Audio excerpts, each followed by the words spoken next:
दोस्तों, उत्तराखंड के बाद गुजरात देश का दूसरा ऐसा राज्य बनने वाला है जहां यूसीसी लागू हो रहा है। ये प्रीलिम्स एंड मेंस दोनों के लिए काम का है।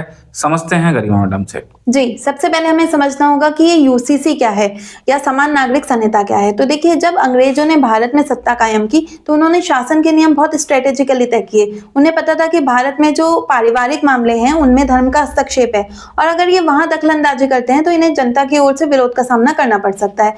तो उन्होंने शादी, डाइवोर्स और इनहेरिटेंस, अडॉप्शन जैसे ही मामलों में कुछ नहीं कहा और कहा कि ये मामले अपने धर्म के अनुसार, अपने अपने धर्मों के अनुसार संचालित हो सकते हैं।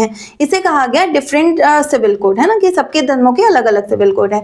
वहीं जो आपराधिक मामले थे जैसे चोरी, डकैती, मर्डर आदि, तो उनमें पूरे देश में एक रूपता रखी गई और वो थी यूनिफॉर्म क्रिमिनल कोड। अब समान नागरिक संहिता वो होती है जहां नागरिकों से मतलब पारिवारिक मामले भी एक समान से हों, तो वो देश में लागू नहीं की गई।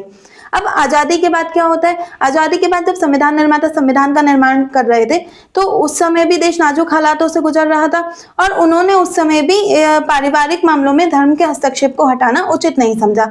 लेकिन आर्टिकल 44 में राज्य के नीति निर्देशक तत्वों में राज्य को ये निर्देश दिया कि समय के साथ साथ जैसे जैसे देश मैच्योर होता जाए, देश में भाईचारा बढ़ने लगे, तो जो देश है वो समान नागरिक संहिता को अपनाएगा। लेकिन होता क्या है कि देश में आम सहमति नहीं बन पाती है।